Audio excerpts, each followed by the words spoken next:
परिचय। प्रिया, तुम्हारा स्केल कितना लंबा है? 15 सेंटीमीटर लंबा है मैम। बहुत अच्छा प्रिया। तुम्हारा वजन कितना है रोशन? ओह, 25 किलोग्राम मैम। ठीक है। स्नेहा, तुम्हारी बोतल में कितना पानी आता है? करीब 1 लीटर मैम। छात्रों, हम अपने दैनिक जीवन में दूरी, द्रव्यमान और आयतन के परिमाण मापने के लिए विभिन्न इकाइयों का प्रयोग करते हैं। आइए इस पाठ मापन में इन इकाइयों के बारे में जानें।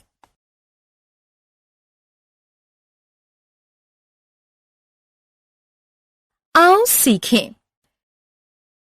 दूरी, द्रव्यमान और आयतन के परिमाण मापने के लिए प्रयोग होने वाली विभिन्न इकाइयों को जानना। दूरी, द्रव्यमान और आयतन के मानक इकाइयों को बताना। परिमाण को विभिन्न इकाइयों में वर्णित करना।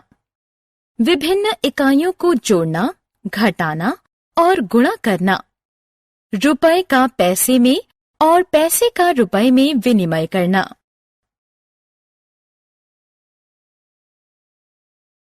दूरी मापन की इकाइयां। लंबाई, चौड़ाई, ऊंचाई कुछ शब्द हैं जिन्हें दूरी को व्यक्त करने के लिए प्रयोग किया जाता है। नई दिल्ली और चंडीगढ़ के बीच में दूरी 250 किलोमीटर है। छात्रों ने 400 मीटर के दौड़ में भाग लिया। आयत ABCD की लंबाई 5 सेंटीमीटर है। रबर की लंबाई 14 मिलीमीटर है। हमें ज्ञात हुआ कि दूरी मापने के लिए किलोमीटर, मीटर, सेंटीमीटर, मिलीमीटर इकाइयों का प्रयोग किया जाता है। इनमें से किलोमीटर सबसे बड़ी इकाई है जिसका प्रयोग बड़ी दूरियां मापने के लिए किया जाता है, जबकि मिलीमीटर सबसे छोटी इकाई है जिसका प्रयोग बहुत छोटी लंबाई मापने के लिए किया जाता है। दूरी के लिए मानक इकाई है मीटर। इकाइयों में परिवर्तन। दोस्तों, आइए अब एक इकाई में दी गई दूरी को दूसरी इकाई में व्यक्त करना सीखें।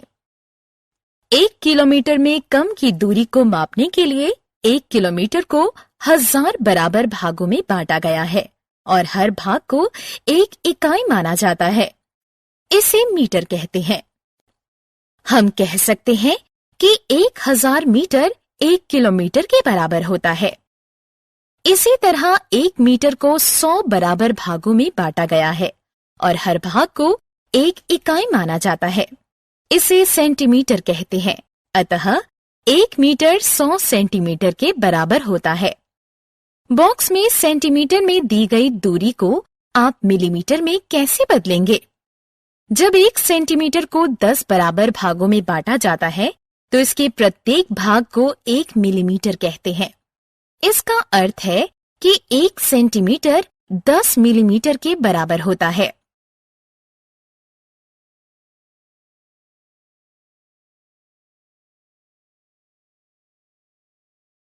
द्रव्यमान मापने की इकाइयां। आप अपनी माँ के साथ सब्जी खरीदने गए होंगे। आपने अपनी माँ को सब्जी वाले से 1 किलो बंद गोभी, 5 किलो आलू, 100 ग्राम हरी मिर्च आदि मांगते जरूर सुना होगा। किलोग्राम और ग्राम वस्तुओं का द्रव्यमान मापने की 2 इकाइयां हैं, जिसमें से किलोग्राम द्रव्यमान की मानक इकाई है। यदि 1 किलोग्राम को 1000 भागों में बांट दिया जाए तो एक भाग को 1 ग्राम कहेंगे। इसका अर्थ है कि 1 किलोग्राम 1000 ग्राम के बराबर होता है।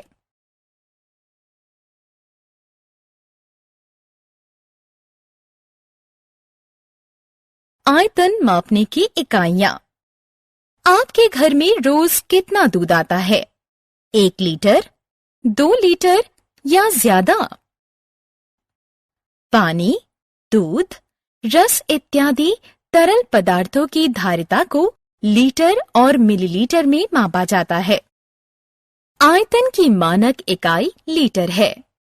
1 लीटर को 1000 भागों में बांटने से जो भाग मिलता है उसे 1 मिलीलीटर कहते हैं। इसका अर्थ है 1 लीटर 1000 मिलीलीटर के बराबर होता है। दशमलव मापन जोड़। हम दूरी, द्रव्यमान और आयतन को मापने वाली विभिन्न इकाइयों के बारे में जान चुके हैं। आइए अब सीखें कि विभिन्न इकाइयों में दिए गए परिमाण को कैसे जोड़ें, घटाएं और गुणा करें। एक दिन रेयान अपने चाचा के साथ चिड़ियाघर गया। पहले 10 किलोमीटर और 598 मीटर वो लोग बहुत तेजी से चले, लेकिन उसके बाद के 8 किलोमीटर और 633 मीटर उन्होंने बहुत समय ले लिया।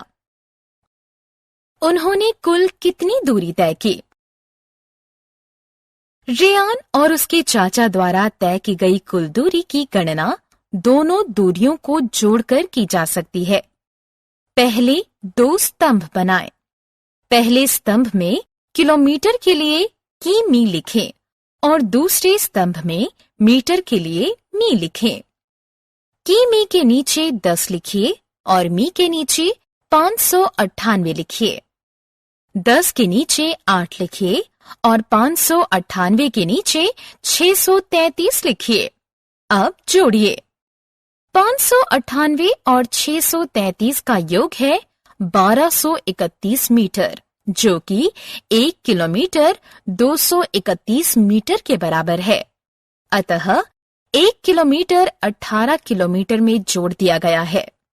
कुल मिलाकर उन्होंने 19 किलोमीटर और 231 मीटर की दूरी तय की।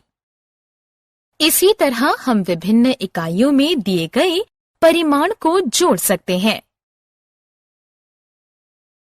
दशमलव मापन घटाव। आइए अब दूसरा उदाहरण देखें।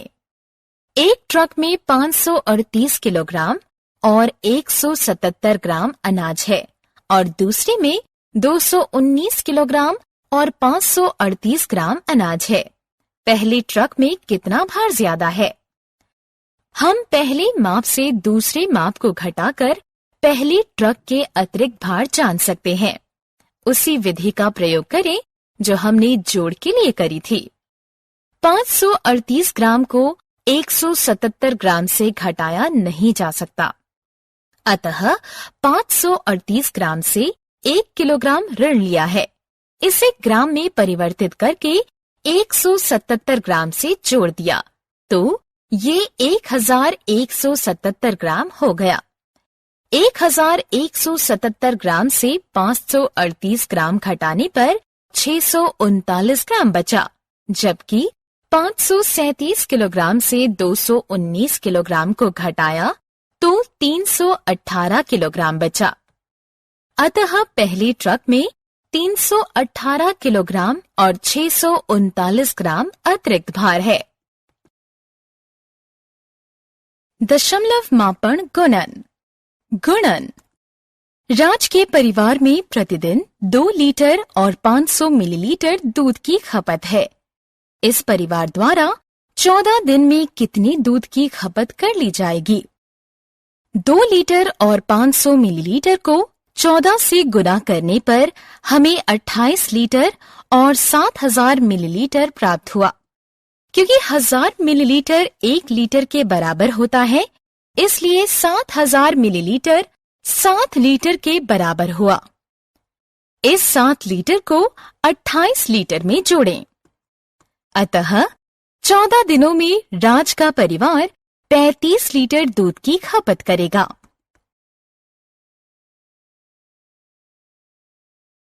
रुपया पैसा। राहुल ने 1 रुपए में 1 टॉफी खरीदी। आप इस रुपए को पैसे में कैसे बदलेंगे? 100 पैसे से 1 रुपया बनता है। इस प्रकार 150 पैसे 150 बटा 100 रुपए के बराबर हुआ। ये 1.5 रुपए हुआ।